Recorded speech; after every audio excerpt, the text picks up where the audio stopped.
Thanks for joining us this week on Email Geeks at Home Drinking Coffee. Join your hosts Chris Marriott and Paul Schreiner each week as they talk email marketing, life, purpose, faith, but mainly email marketing. If you're looking for some normalcy in these crazy times, you've come to the right place. Hey, welcome back to Email Geeks at Home Drinking Coffee. We're still at home. And we're still drinking coffee.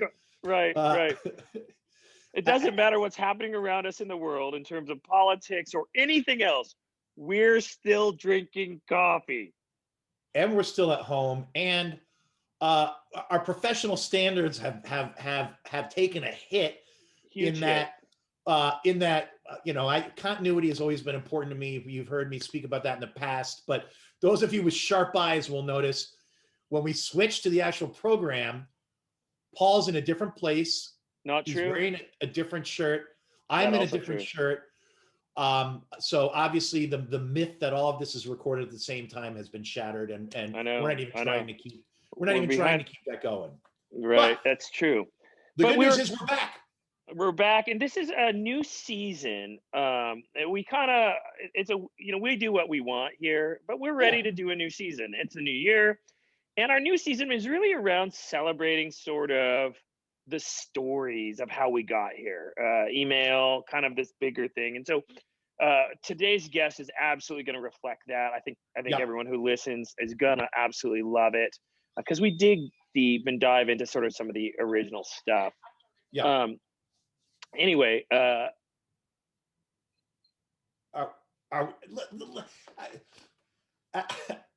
again, the time off has produced some rust, and Paul's a little off his game, so I will help him along. Paul, before we get to the program, who's the show brought to us?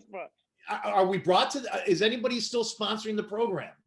Chris, I'm so glad you asked that. We have a lot of sponsors, and I want to talk about one right now. Audience Point, listfit.com. We have a new product.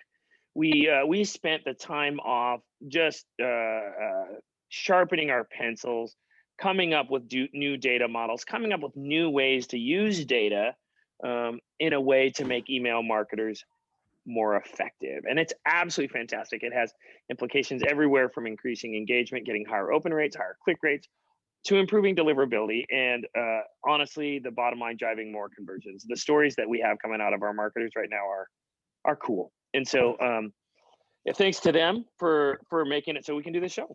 Yeah, I'm excited to see where that product goes, and also we're sponsored by Email Connect, and looking forward to a big year for RFPs. A lot of RFPs were put off last year, and a lot of RFPs were planned for this year anyway. So hopefully Email Connect will be working with a lot of good brands this year. And again, that's what we do. We help brands in the ESP selection process. So with that, why don't we get to the program? We'll see you on the other side with producer David. Thanks, everyone. All right. Welcome back to Email Geeks at Home Drinking Coffee. We have with us today probably as good an email geek as it gets. I've known Mike, I don't know for how long, but I would say not long enough. And I think that's part of the catalyst for saying, let's get Mike on the show. Let's talk through nerd stuff a little bit. Mike, great to have you. Happy to be here. And it's definitely geeks, not nerds. That's true. We talked about this at a time. Would you explain the difference? Well, I think the difference is that geeks traditionally used to bite heads off of chickens, and nerds were picked on in school. Right. So there's that. No, but geek is essentially, the one I've always heard is that geeks are those who are very knowledgeable, very deep into a subject without it becoming their whole world. And I think that's where essentially you cross over into nerds, is when you hit that point where it becomes all consuming rather than just something that you're very much into. There you go. So Paul, we've obviously taken a bit of a layoff here since our last show. Why don't you tell us where Mike works at the moment? And right, good point. Mike is works for a company called Email Ninjas. I believe he started it because he's the smart kid. He does an awful lot of work with on-prem MTAs, sort of, I don't want to say quite bare metal, but really when there's a question having to do with anything sort of underlying email, Mike is the guy I go to because Mike knows everything.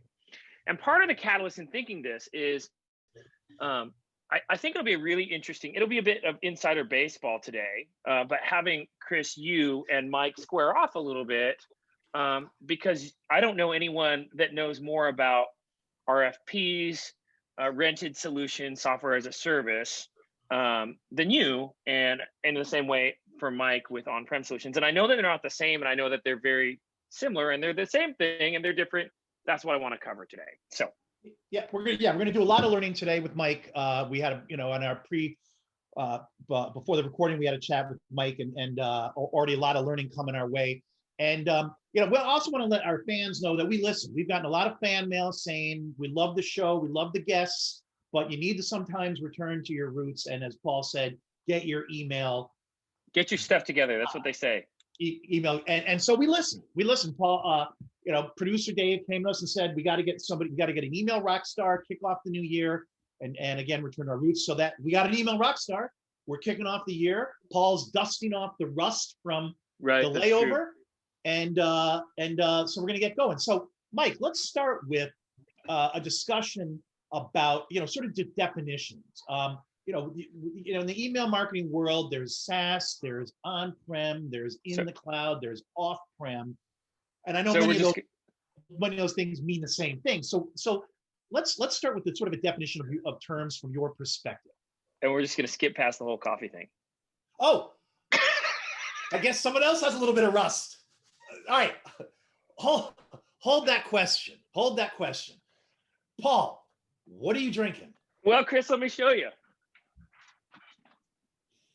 I got Mike this for. You're already thinking, what did I get myself in? Chris, I got a mocha pot for Christmas, and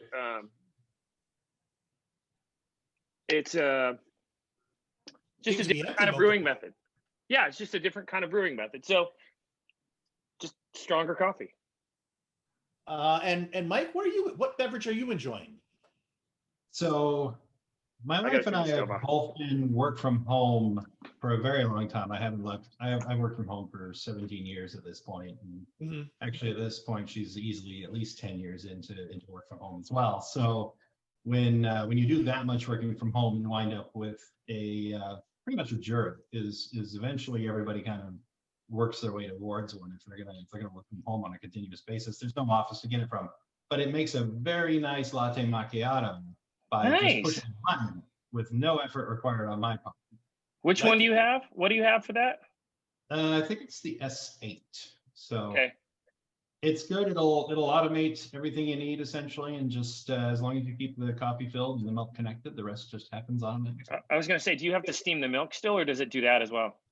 You just have to hook the milk up to a little tube, and it takes care of steaming it. So it'll do the steam first, does the weight, lets it separate, puts in the coffee, takes care of it a little bit. That's cool, man. Technology is getting so good with coffee. Well, I'm one generation back from the ones that are now Wi-Fi enabled, where you can just essentially tell it to make one and go get it. And then, no doubt, if I ever got one, I'd go there and realize I never put a mug underneath it, and so one perfect macchiato would go straight into the catch basin. Right. I can see that. It'll happen. This is a late day recording, afternoon recording. So once again, I am supporting one of our previous guests, Ugly Hugh, and his Ugly Waters. This time I'm drinking lemon lime in the 16-ounce can. Folks, look at you. They not only come in 12-ounce cans, but they also come in 16-ounce cans. So please drink responsibly, and you can purchase Ugly's Waters on the Amazon or on the website itself. So direct to consumer. That was not a paid promotion. Anyway, so Mike, it's an innovation right there, though. From 12 to 16, listening to the customer who says, "I want to drink 4 more ounces." Exactly, without having to leave my chair. Exactly, I want to get that extra 4 ounces, which reduces my number of trips to the refrigerator, which makes me more productive. So, Hugh, thanks. We're more productive as a result of your ingenuity and, as Mike said, listening to the customer. Well, this show's off to a great start. Let's get back to my question. Yes. It was an awesome Define question on-prem. and is now lost to the mist. So a definition of terms, Mike, from your perspective: off-prem, on-prem, SaaS, in the cloud. How do you see? What does that mean? Yeah, what does all this break out? So let's do it in the context of email. I think is probably a good place to start. So let's do a little bit of history, shall we? You started off, essentially everyone was on-prem, right? And what the little secret is, I don't like the term email rockstar because, first of all, I named the company Email Ninjas. But the is that ninjas are kind of, they're always in the shed, right? They're not out front, they're not there to be seen, but they made things kind of work the way they needed to work. And so email has always started out with on-prem. Everyone ran their own MTA, message transfer agent, email server, whatever you like to call it. And it began very simply with, I mean, you go way back, it was ARPANET, and we were all just, universities were sending each other. And a lot of that technology kind of stopped there for a long time. And the reason why is because there was no spam, there was no commercial mail. There was simply people sending other people messages. And so you didn't have a lot of people sending a lot of messages, and every message that was sent was essentially a message somebody wanted. And so that got us to a point where we hit the era where commercial mail started to be a thing. And originally, commercial mail started out just using the same open source mail servers that were being used by the universities. They just would sometimes deploy more of them. And then there kind of got to be a point where we said, all right, how is this going to split? The early commercial mailers were writing apps that would assemble messages, hit send, those messages went through the original open source MTAs. And then we got to the point of, hey, this is working well for us. Maybe we should try renting it to other people. Pretty much every app ever that was built by someone who had their own need, their own itch to scratch started out the same way. Hey, it's working well for me. I wonder if somebody else would like a copy. And actually went two ways. One is some of it got licensed out and it continued to be on-prem. So I have a data center, I have a server, I'm sending mail. And then the other thing that happened is we started to rent our services out as well. Of course, what is the cloud but someone else's computer? But it started out with email service providers. And so now we're, and Chris has got a little bit of familiarity with these, but it's the ability to say, hey, we've built a system that allows you to manage a list, manage data, manage how those things come together with a template. And now you have an off-prem solution, but it's not yet what we would consider the cloud. It kind of, again, depends on how you define the cloud. If it's simply someone else's server, then we've already got cloud even. But the difference that came along is we had this concept then of, all right, how do you want to send mail?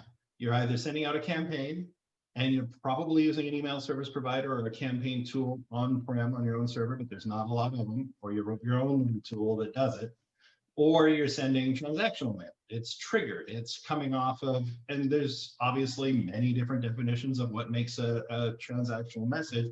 But if we go simply with the one that says it's triggered rather than bulk, then that often still, for a lot of shops, was something that was done on-prem. And so when I was in consulting, I started out in 2006. You had clients who very often were kind of a 6 of one, half dozen of the other. They said, we're going to send our campaigns and our IT. I often worked with the IT side of things. The common sentiment was, I don't want to deal with the marketers. I don't want to help them with that. It's not something we do specialized. They were very happy for that to go off and be in a hosted environment, so using an ESP. But at the same time, the transactional mail that's getting triggered by the web servers that they're operating and some of the the list servers that they're operating, they wanted those things to occur on site, and so they did that using servers that they operated themselves. So that's where that split started to come into play, is to say, all right, we're going to have a combination of the two. We're going to say all of the transactional on-site, all of the campaigns are going to go through an ESP. Now, that being said, almost all ESPs, even to this day, will usually offer their customers a transactional offer. And so that can vary between either saying we have an API open for you that you can assemble a message and hit the API with it, or we'll open up port 25 on our environment and you can inject to it. but it was never a large percentage of the typical ESP's traffic. Usually when I'd work with ESPs to identify how their mail platform was working and what changes they should make, usually somewhere around 5 to 20% of the traffic was transactional. It was never the primary focus. They're there to provide you with tools that allow you to build engaging email and get it sent out. So that was generally up until essentially the start of the SendGrids of the world. That was how you either sent your transactional mail on-prem or you used the transactional service of your email service provider. And then we started to get into the SendGrids of the world, which is your transactional cloud mail vendors. And that's where we're saying now we've got mail that's in the cloud, in the sense that it's just infrastructure. They're not providing you, some of them do, but they're not typically providing you with tools on what message to send, when to send it, how to assemble it, what your list looks like. They're there simply to relay that message on your behalf, try to help you get it to the inbox, let you know what happened after the fact. But that's where, you know, your Spark Posts, your SendGrids, your Mailguns, your Mailjets, your Peppy Posts, and all these other companies have come into existence, is around saying, we're not here to help you build a campaign. We're here to help you get that mail delivered. We're here to replace that on-prem MTA that you would have previously been using with something more scaled. Well, and it's interesting. You know, when you and I when we were talking again last week, I mean, if you know, and this is what I found very, very interesting in shaping sort of how I think about on-prem, off-prem. But you know, let's go, you know, again, dial back to the day when I was at Axiom, Digital Impact, and then Axiom. Yeah. The reality was that the MTAs we were using, I always, you know, again, and this just shows, you know, I'm not as techie as somebody like you, that, you know, that and I know we used message systems as our MTAs, but it never occurred to me that infrastructure sat in in Digital Impact's infrastructure, you know, side by side, so that, you know, as you and I were talking, at that point in time, sort of everybody was on-prem. It just depended where the on-prem was. In other words, as you explained to me, on-prem might mean the client, had the infrastructure behind your firewall. You know, let's say, retailer XYZ, or your ESP had it on-prem in their infrastructure, but it was all sort of on-prem. It just, the definition, you know, varied based on and I guess the advantage, and I'd like to hear one of the advantages I think of the ESPs making that on-prem, because I worked as I just said for Digital Impact Axiom, and then I worked for a short time at StrongMail, which is one of the few early, relatively big, or relatively well-known commercial on-premise solutions, and they were sort of back in the day, sort of an option to all of the other, big ESPs. And one of the things that stunned me at a StrongMail, now we're talking, this is on-prem from the standpoint of, I'm an ESP. Am I going to be an on-prem model, or am I going to be in the cloud or hosted solution? What stunned me was that StrongMail had something like 500 clients and 500 versions of its platform. Oh yeah.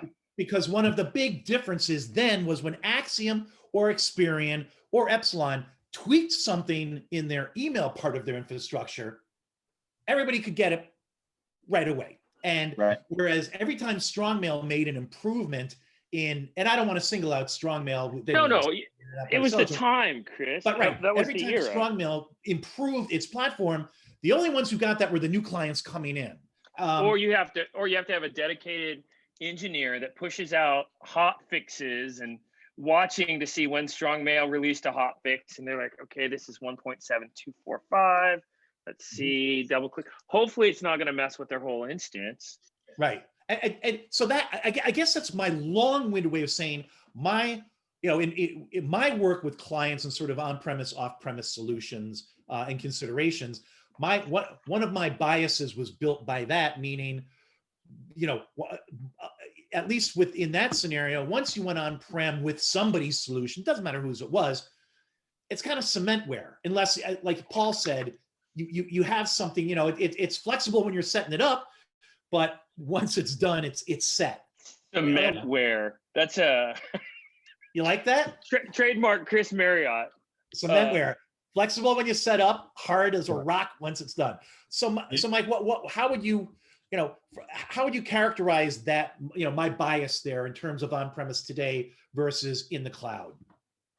Well, I think there's one thing to keep in mind when we're talking about on-prem versus the cloud versus off-prem is we really have two components, and sometimes they feel like one, but it's good to kind of differentiate them. And there's, first of all, the MTA is the plumber, right? The MTA is there. It's Al Gore's series of tubes, right? You put a message in, it takes that message, it tries to deliver it over to an MTA at Gmail. Gmail accepts it, and it actually passes through a couple more MTAs until it gets to a mailbox server that actually holds it for you to pick it up and read it. That is, if that's the plumbing, the hotel on top of it is the campaign management system. Right. And that's the tool. Now, in an ESP, it is what the customer sees. StrongMail, for example, was right. It was up here was a campaign tool, down here was an MTA component.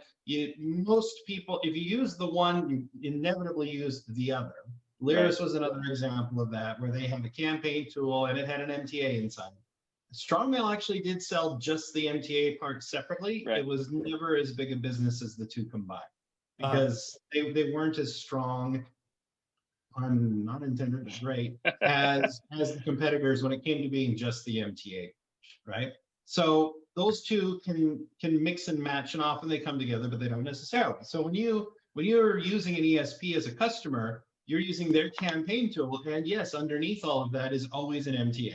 No matter what you're doing, somewhere in the flow, if email is moving back and forth, there's at least two MTAs typically involved, right? To get that traffic back and forth. The only exception being if you're going inside your own domain, there's one MTA because your client, your Outlook talks to it, it takes it, puts it in a mailbox server, another Outlook talks to it in turn. But typically speaking, there's at least two. So as far as on-prem, off-prem goes, almost every organization somewhere in the mix has an on-prem MTA. And that can include right down to the simplest little web app. If you run a blog and it has a contact form, that contact form gets filled out on the blog, the code turns that into an email, that email hits an MTA. Often in a simple environment like that, it might be right on the web server itself, just running a separate process, and that message is getting out to you. If it's low volume, it'll work. The big challenge, of course, always with deliverability is that if there's any real volume to it, simple little web servers running simple mail servers is terrible for performance and often for delivery. But that's kind of where that line always has to be kept in mind. And that's why, again, Chris, you're not alone. A lot of people don't think about the fact that there's plumbing under the hotel lobby, right? They focus because, and part of when you're brainstorming names, one of the other names I came up with that for some reason fell by the wayside was email plumbers, right? And the reason why we say that is plumbing. I was once in a staff meeting. We were staying at the hotel. You and I, we've all traveled. We've stayed at dozens and dozens of hotels. You never think about the plumbing, except this one stay where for 2 days, the hot water system was down. That's the only time the average person ever thinks about the plumbing in a building, right? Is when it's broken. And those mail servers are exactly the same. As long as they're running, they don't get much attention. And one of the things I learned working with a lot of IT departments, working on a lot of email infrastructure, especially at the large ESPs, is the proportion of people responsible for making sure that plumbing is working is in some cases frighteningly small. I'd go into a large ESP, they'd show you their building. It's got all these floors. These 5 floors are just sale. These 5 floors are just marketing. These 5 floors are just design people helping to build emails in a full service services, right? Like the IT crowd, you wind up down in the basement, and there is, in some cases, literally one guy, one guy sitting down there running this giant bank of email servers that at the end of the day are really the linchpin in everything that happens. Because, we talk about you can create amazing campaigns, but if they don't reach the inbox, it's all for nothing. Or if they don't get engagement, it's all for nothing. But if they don't leave the building in the first place, you're in real trouble. And that all comes down, in most environments, literally 1, maybe 2 guys who are actually in charge of those units. But those servers exist everywhere, even if they don't have someone administering them by hand. Right. it sort of begs the question then, Mike, and you touched on this. I mean, there Lyris and Strong Mail were MTA and campaign management or in one. Yeah.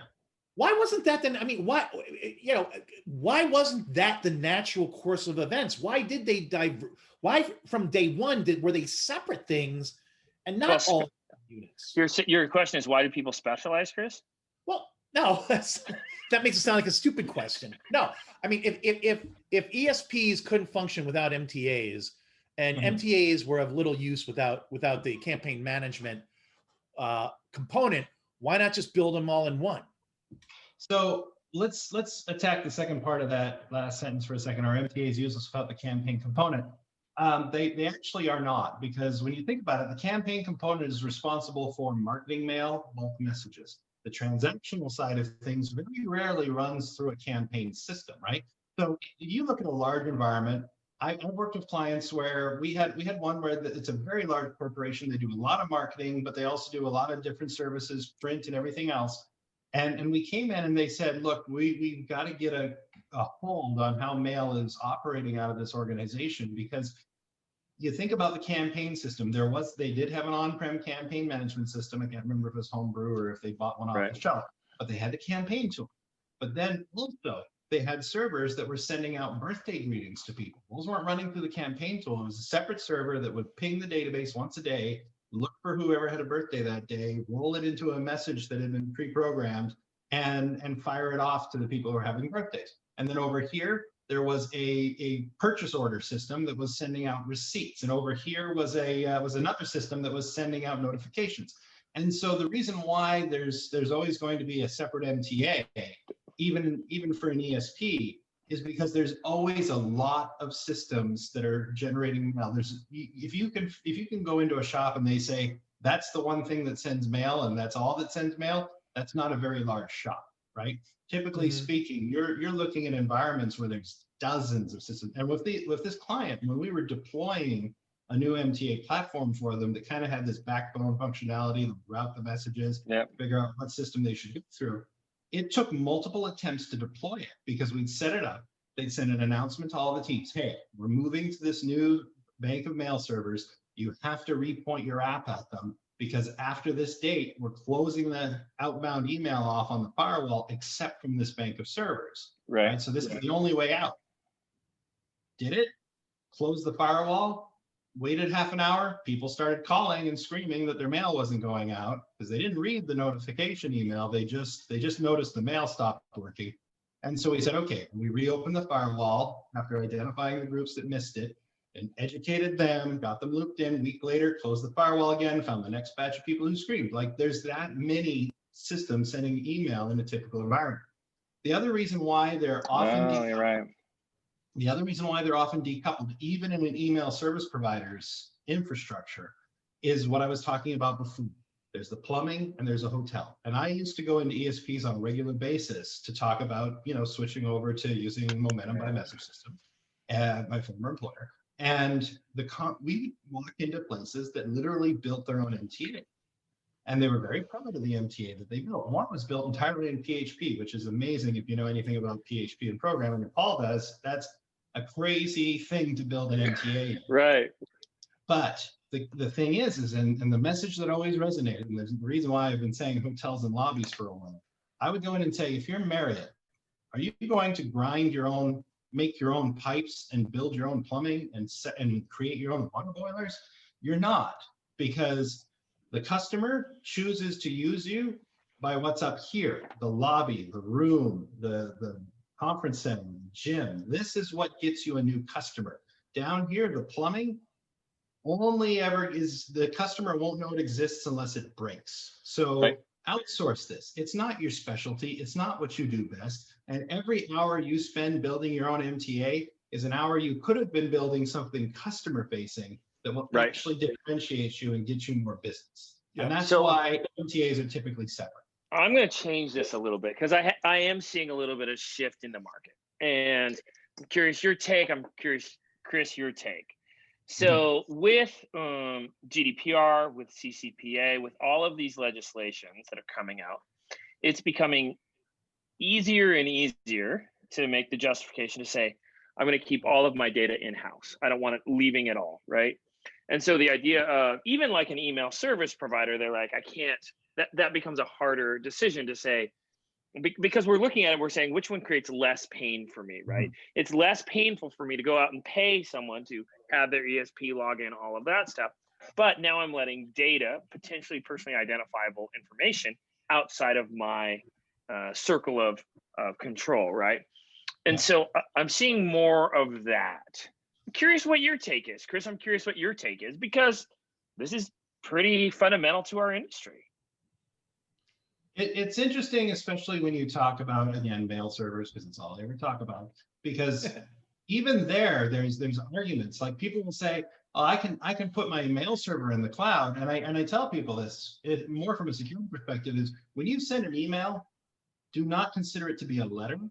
An email is more like a postcard. Everything that's on that message is there for everyone who touches it along the way to read.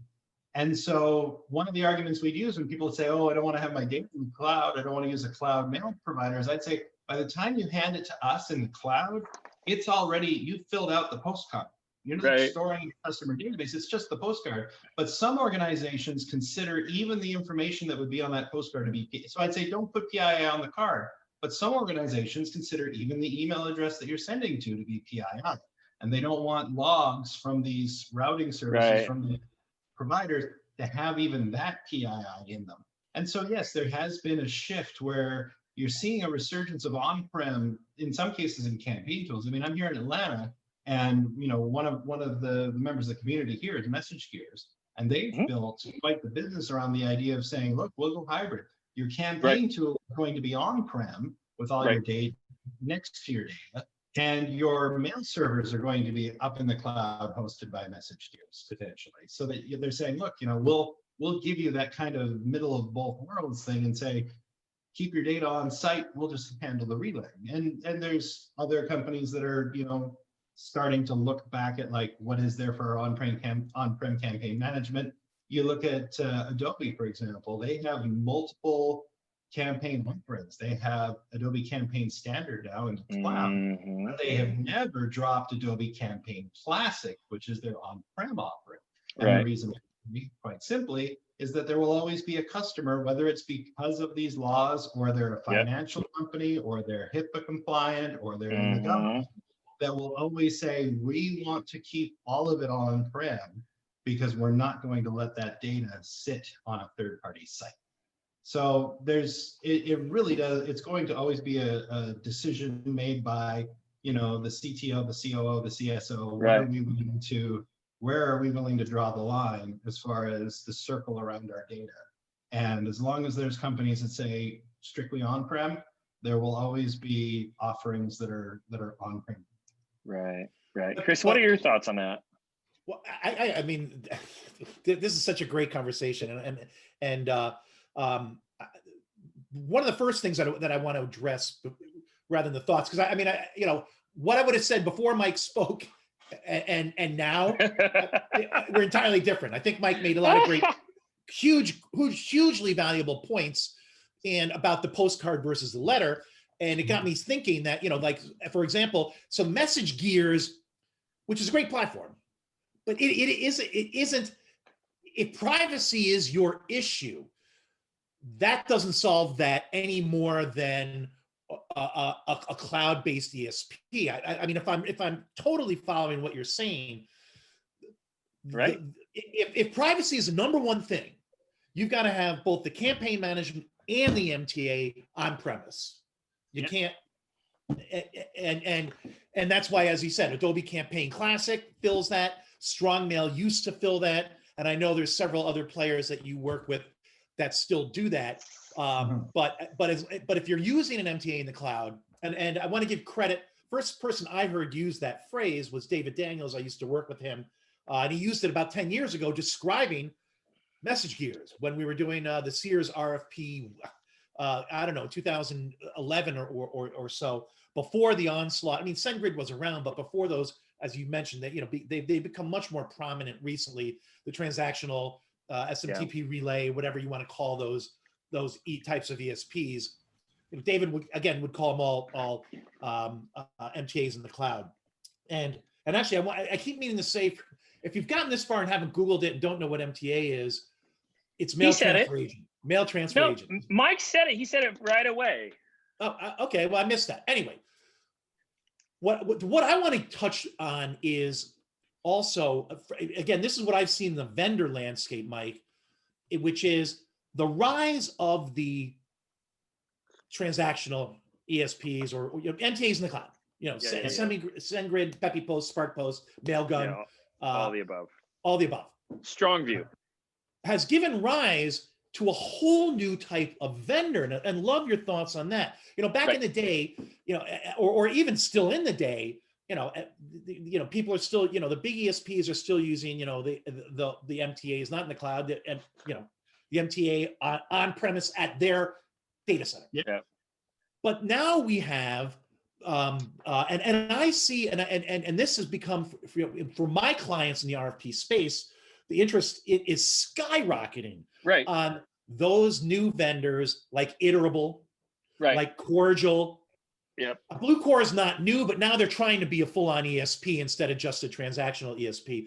But that sit on top of these MTAs in the cloud, which more than that. Now we have this whole new class of ESPs that are leveraging MTAs in the cloud, which and you were dead on when you said IT guys love transactional or SMTP relay. I mean, they love them because Chris, it's APIs. and there's a million reasons to love them. But marketing people hate them because but you Chris, also said you can't stop campaigns, you can't do lists.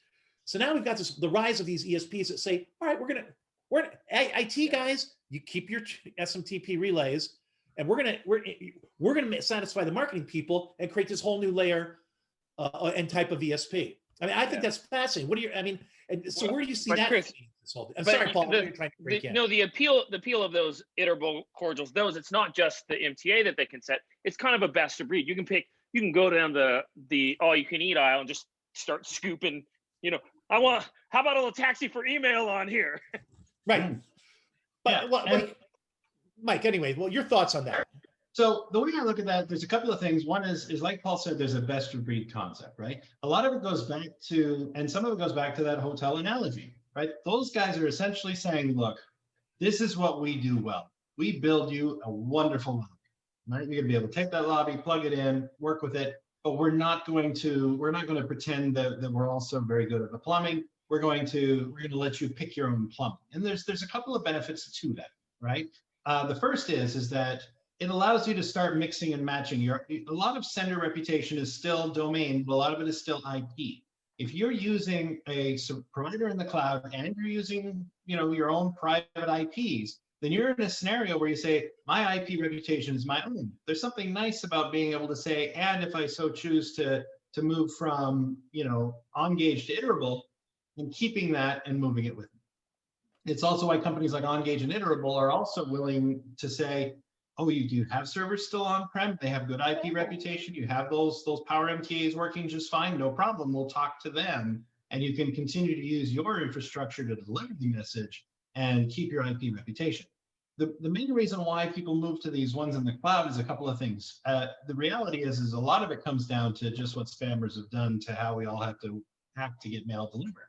It used to be you'd have these little startups and they'd say, hey, we got an idea, we're going to build this thing, and we're going to send mail, password resets and sign up confirmations and all that. Right. And we're just going to run that little mail server on our PHP server, and we're going to write our code and say send an email, and it's going to send the email, and that part's fine.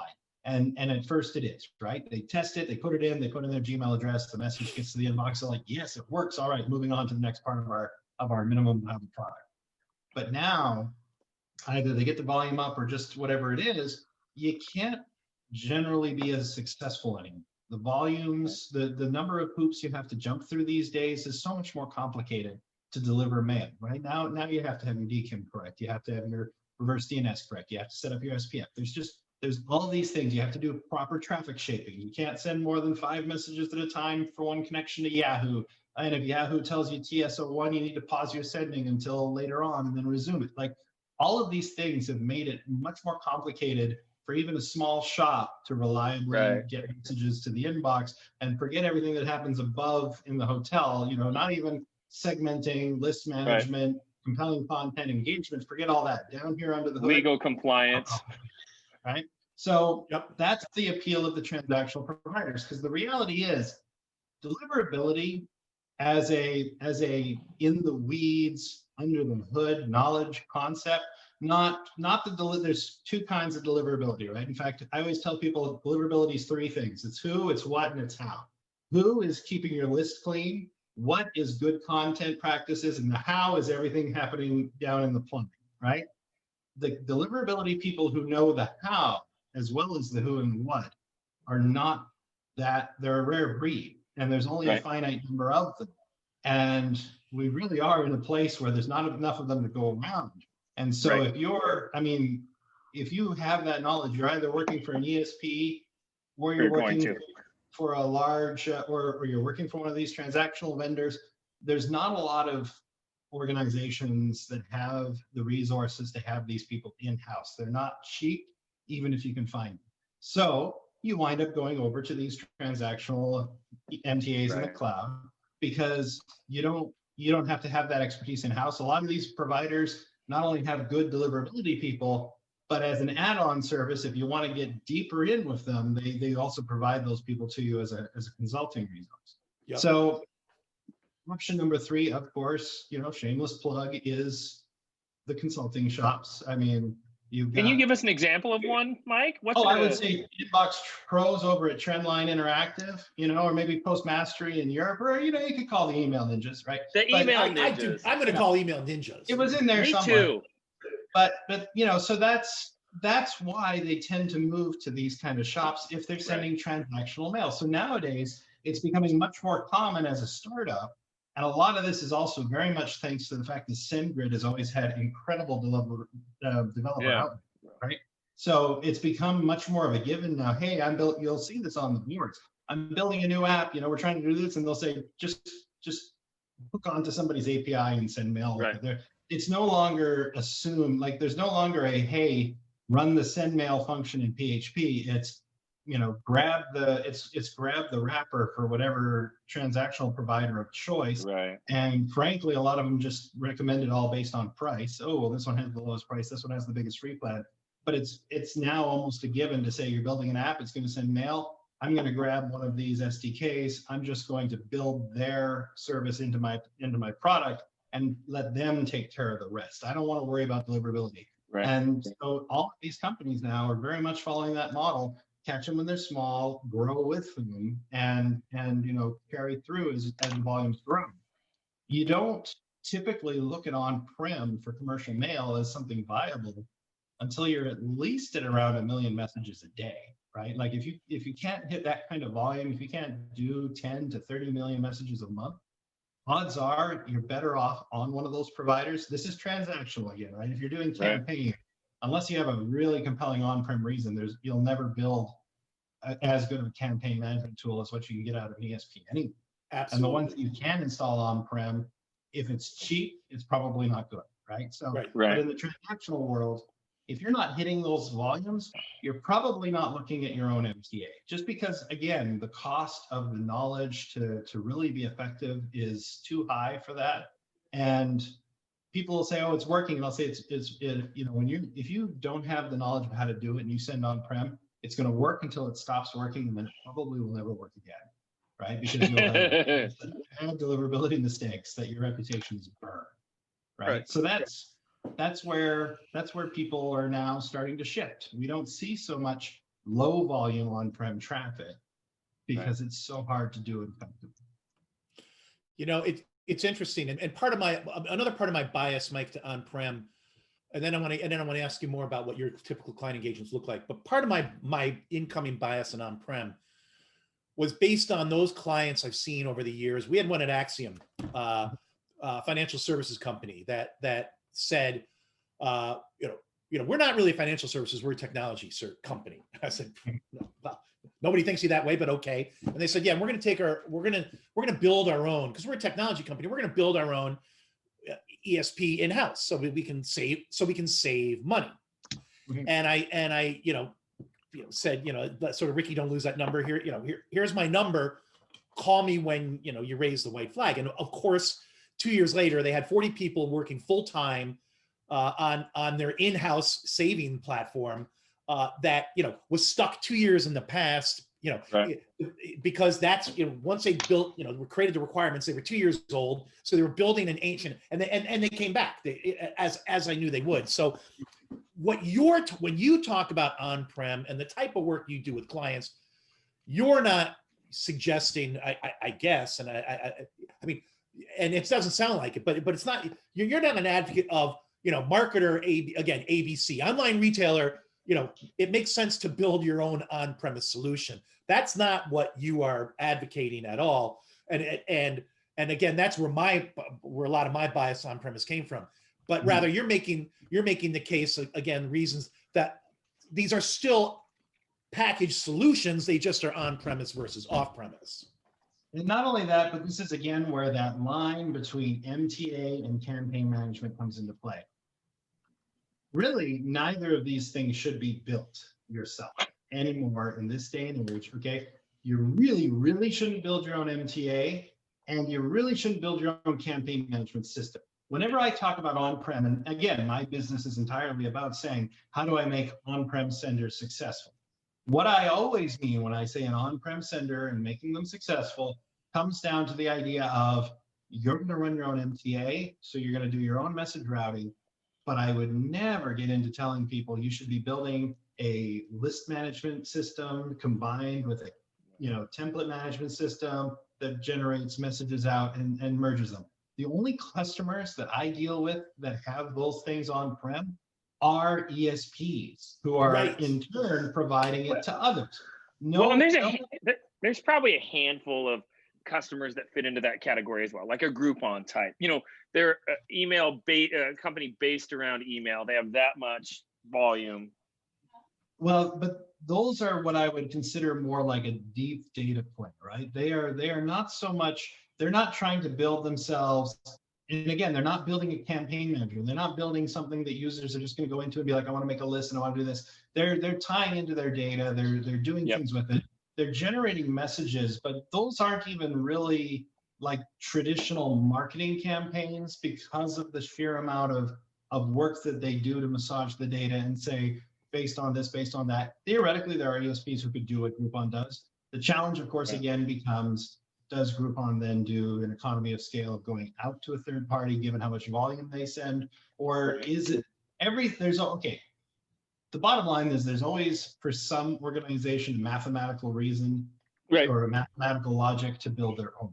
If you do something like there was always a thing about developer work, right? The math is very simple. Look at how much time it takes you to do a thing manually. Look at how many times you do that thing manually. And then if that number totaled up, multiplied by itself, is more than the time it takes to build a thing to do it automatically, then build the thing, right? Otherwise, you're better off doing it manually. So Groupon can kind of fall into that. But typically speaking, I do have a couple of shops that still have a Lyris solution on site. We went into one time, they bought a Lyris platform that allowed them to do 500,000 messages an hour. But because Lyris wasn't as good down here in plumbing as they were up here, that system couldn't actually generate the 500,000 messages an hour and manage the queues to send those messages out. It was sold for 500,000 an hour, but it wasn't capable of it. We actually went in with a commercial MTA under the hood and said, all right, Lyris is MTA from now on. You don't talk to Yahoo, Gmail, Hotmail. You just inject mail down to this commercial MTA. That'll take it from there. When we did that, suddenly Lyris didn't have to queue messages and handle backlogs and everything. It could just generate and inject, generate and inject. They hit that 500,000 number, and then this commercial MTA took care of queuing it, trying to deliver it out to each of the mailbox providers and taking care of the traffic sharing. But very typically, when I go into people and say, hey, you want to be successful sitting on-prem, the people I'm talking to are always the ones that are saying, we have a bunch of systems that create messages for various reasons. We want to consolidate them all down into a platform that's going to take care of delivery and help us make sure we get better results as far as we deliver mail and get deliverability and give us back our reports. That's when I talk about sending mail on-prem, that's who I typically have. right? Yep. And every organization has some transactional mail. And then it's a matter of scale. If they have the people in-house to manage it, great, you can do it. If you're sending 1 million a month, just use a third party. It's not worth it at that point. But I'll run into places that are like, well, we send out 30 million messages a week. In that case, you should definitely run your own MTA. And it's going to be worthwhile, because the thing about using the cloud providers is it's an OpEx, right? It's a continuous ongoing expense. You send X amount, you're going to pay X amount. And that, when you're smaller, that's kind of always based on your tier, right? Pay X amount a month, send up to 1 million messages. You get a bit larger, you get into negotiated rates, but it still represents an ongoing investment in a pay per message amount of some kind. The reason why on-prem is still there, at least from a financial justification, is the idea that you buy a license for a server and you send as much of it out as you can effectively and responsibly send, right? And then that's your investment for the period of time. So large, like ESPs, there's always talk, and you'll always hear, well, will the ESPs ever start to just use the transactionals? Not the iterables, mind you, the organizations that have said we abdicate that to the customer to arrange. Any ESP that isn't routing through a third party, because then they can just pass the bill, right? That's not, you're not paying OnGage to deliver mail. You're paying OnGage to manage the campaign, and then you're paying someone else to deliver the mail. So OnGage doesn't care.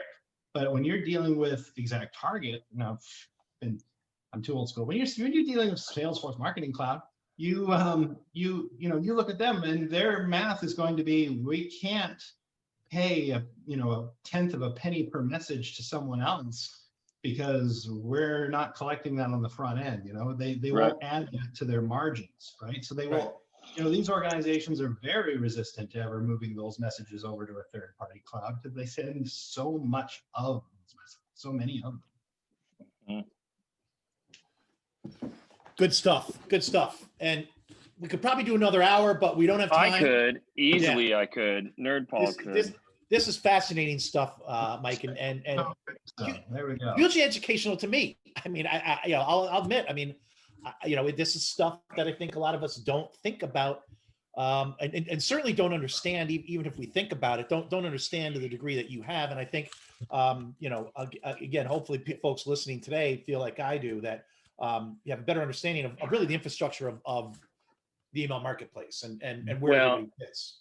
And if nothing else, when you're at a conference, because they are going to come back line, there's going to be a point where you're standing around with a drink in your hand and someone's going to bring up on-prem, right? And you're going to be like, crap. Oh, wait, Mike Hillyer spun me. I know how to have this conversation. Boom. Most popular guy in the conversation. Or gal. If you can find me. I mean, we call ourselves ninjas for a reason. Right. That's fair. That's fair. Good point. All right. So we end every show with what we call the lightning round, Mike. And in this round, we give you 5 words, one after another. And first thing that pops into your head, you give as your response. Ideally, a 1-word response is what we're looking for. But whatever. And oftentimes, Paul and I will dissect some of your answers to try to get into the head of our guests. So this one, they always have a theme. This one is the email veteran version. So like crossword puzzles, that gives you a bit of a clue. What we're looking for. And there are right answers. You should know. Oh, right. There's a right answer to every single one of these in my head. So we'll see how close you get to that. All right. So are you ready? I'm ready, or else my internet will go down. We'll see. First word, big. Big. Oh, I have an answer there. I know what the answer is. Apple. Okay. Well, if this was the New York version. Now, Paul, I don't want to hear your answer yet. I'm not saying anything, Chris. Right. I know better. Number 2, cheetah. Man. Boom. That is the right answer on that one as well. Number 3, impact. Oh, now he's getting it. Oh, I'm surprised. I would have gone another way on that one. 4th, dialogue. E. Oh, he's not going to make that mistake again. Beautiful. Yeah, Last one. Oh, I get it. Pivotal. Pivotal. I don't know. Veracity. Yes. Pivotal veracity. After a abysmal start, I looking know. for obviously, what was I looking for in number 1, Paul? I thought you were looking for data, big data, kind of No. a softball. No, what were you looking for? Producer David, turn on your mic if you know the answer to this. Do you know what I was looking for in big? Big Easy? No. Come on. Well, Can I you don't come know up- where you're going. Bigfoot Interactive. Oh, I haven't heard Oh, of that's that. old school. I Chris. told you it was the email veteran version. And you got the others, and you did a great job. You got Digital Impact. Some folks we had, I mean, these were the big boys back in the day. That Kids, is true. you at home, you don't know. I would have figured that one out. This is your little history, kids. Back in the day, it was Right. Bigfoot Interactive was bought by Epsilon. Cheetah Mail was bought by Experian. Digital Impact was bought by Axiom. I mean, those are the Wild West days when there Oh, was yeah, fortune email still to in be there, made too. in email marketing. Anyway, Anyway, good. They're so mature at this point. It's amazing. I mean, it's strange in one way that we still get new players in the ESP space, and it's Yeah. kind of a testament to what these cloud infrastructures allow them to do.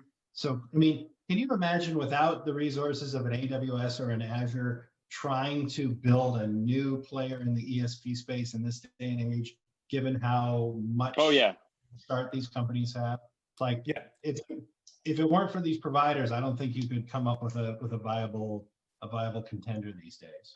No, and it's a really interesting mix of old and new, next gen, and again, it makes, and I write about this and talk about it all the time. It makes the process of selecting a new ESP get harder and harder every year because the comparisons between them and back in the day it was what's their CPM, what's my mail cost, and that's the way I'll choose between Epsilon or Axiom or Experian. Those simple days are well behind us. So anyway, Mike, great having you on. Thank you for joining us to kick off the new year. Hugely if people want to get a hold of you, Mike, they're encouraged. They're like, man, this is super cool. I'm one of those deliverability people that you talked about that knows the who, the what, and the when, the where, and they want to connect. What's the best way to get a hold of you? Well, fortunately, it's easier than dealing with old school ninjas and how to reach them. So you don't Right. have to leave a note in a box in the middle of a town square or anything. Mike@emailninjas.com is as easy as it gets.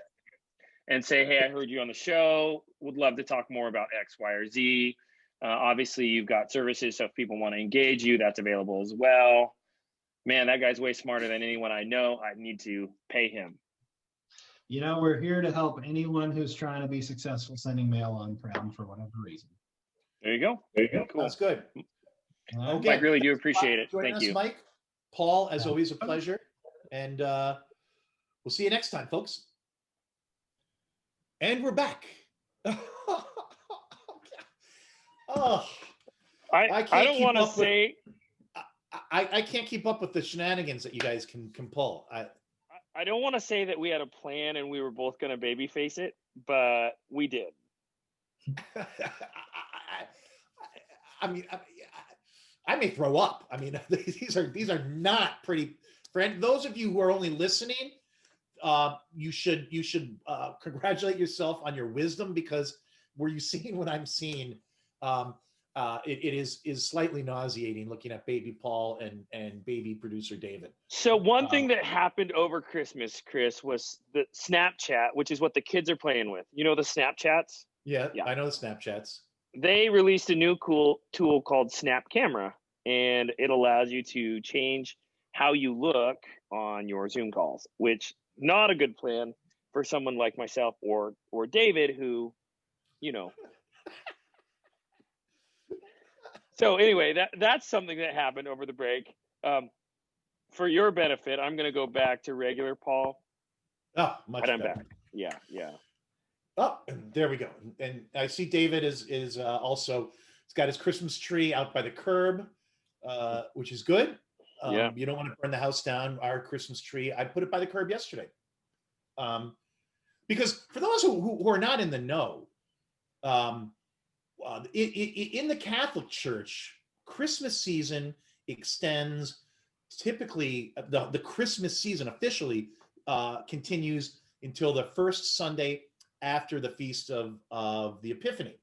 Yeah. And that is usually the second Sunday in January. So in a Catholic household, you can keep your Christmas tree and decorations up at least till the second Sunday in January without anybody looking askance at keeping it up. So in high school, Chris, I can better that. We created a tradition where at my friend Jim's house where the Christmas tree would be kept up through May because we loved Christmas, and for whatever reason his parents just didn't want to fight the battle of getting rid of the Christmas tree.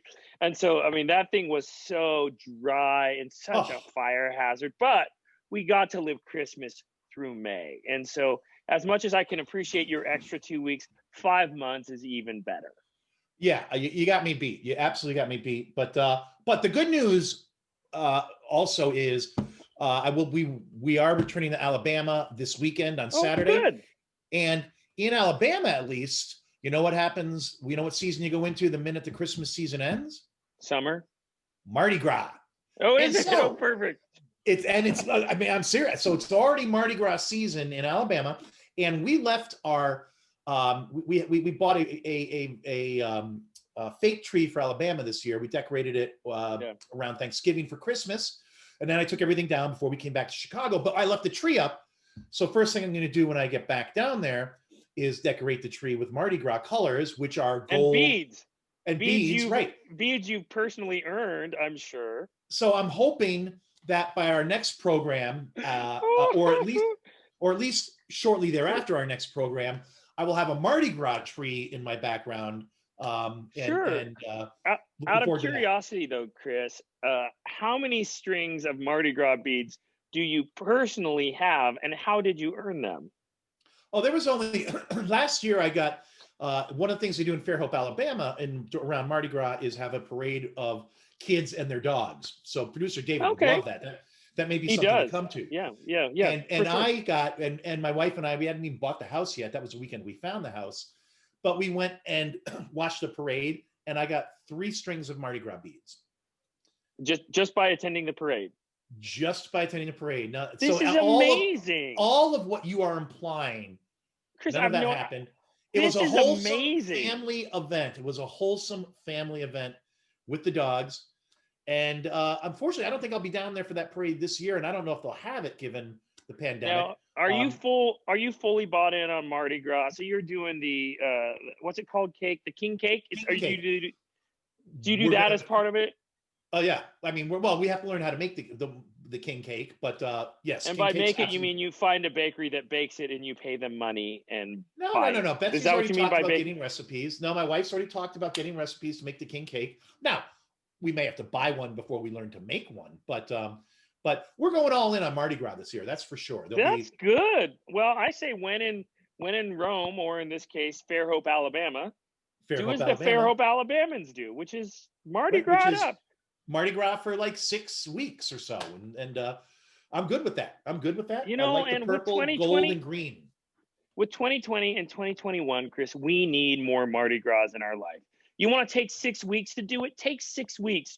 You want to leave your Christmas tree up for 5 months this year? Do it. It's the year. No one will judge you.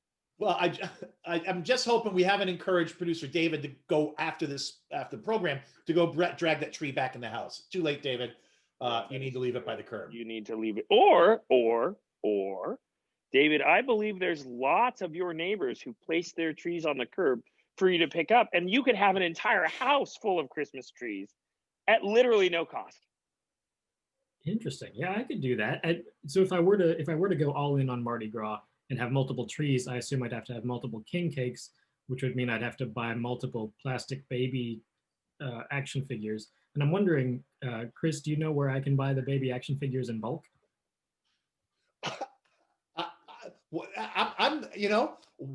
So you mean, in other words, there's a baby Jesus in every king cake?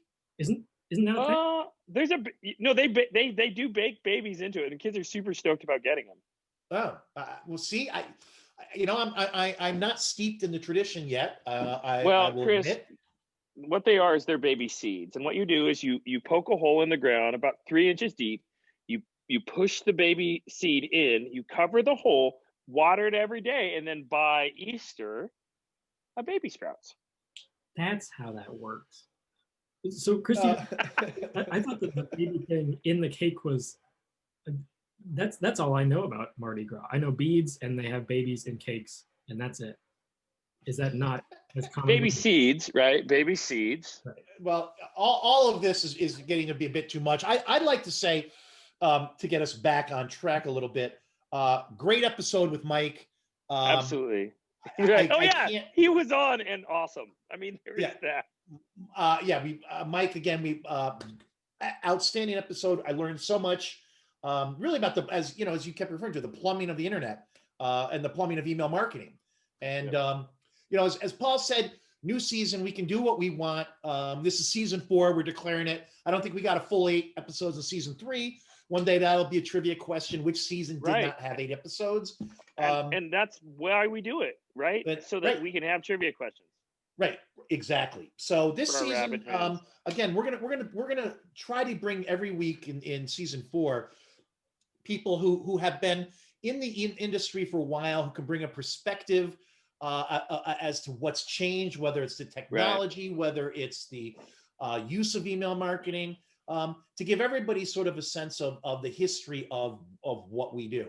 Mike kicked us off great with that. And again, we hope to bring people that can bring this perspective to the email marketing that we all do. And that's in our name. And doesn't mean we won't have the occasional guest, maybe not this season. But we still like authors, we still like doctors, we're still trying to get Vince Vaughn. And again, if you're watching Vince this week, get in touch with producer David. You're still welcome on the show.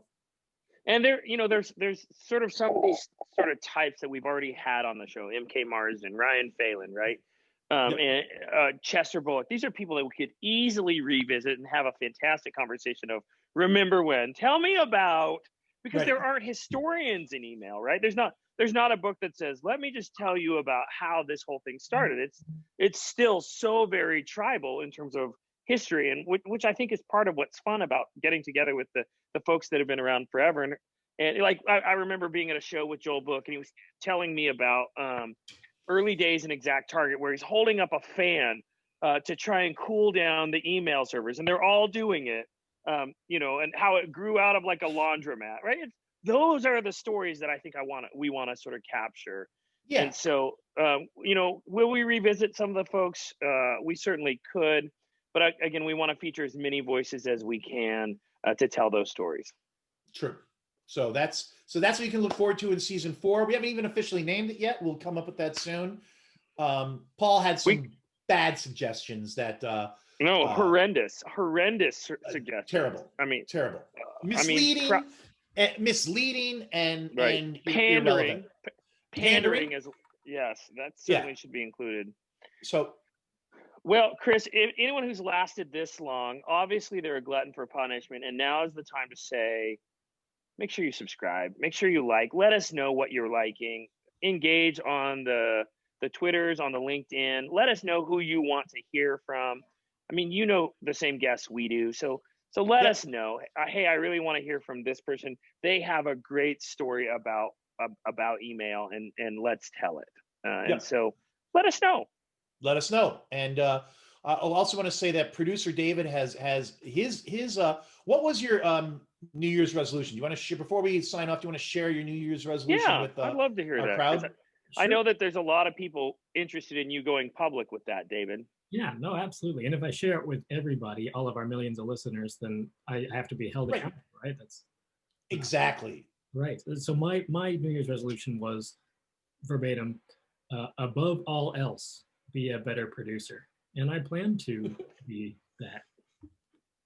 Above all else, be a better producer. I love it. I mean, and I can tell you've thought about it.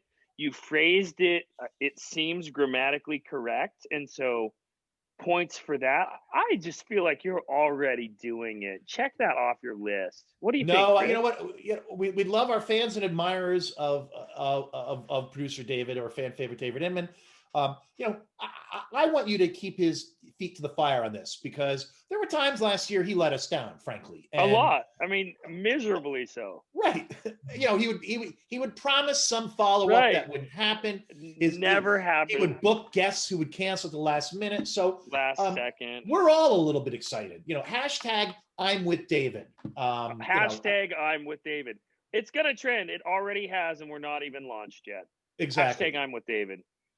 So anyway, folks, thank you for joining us. If you've made it this far, Absolutely. we look forward to a great season, and we will see you next week. Absolutely.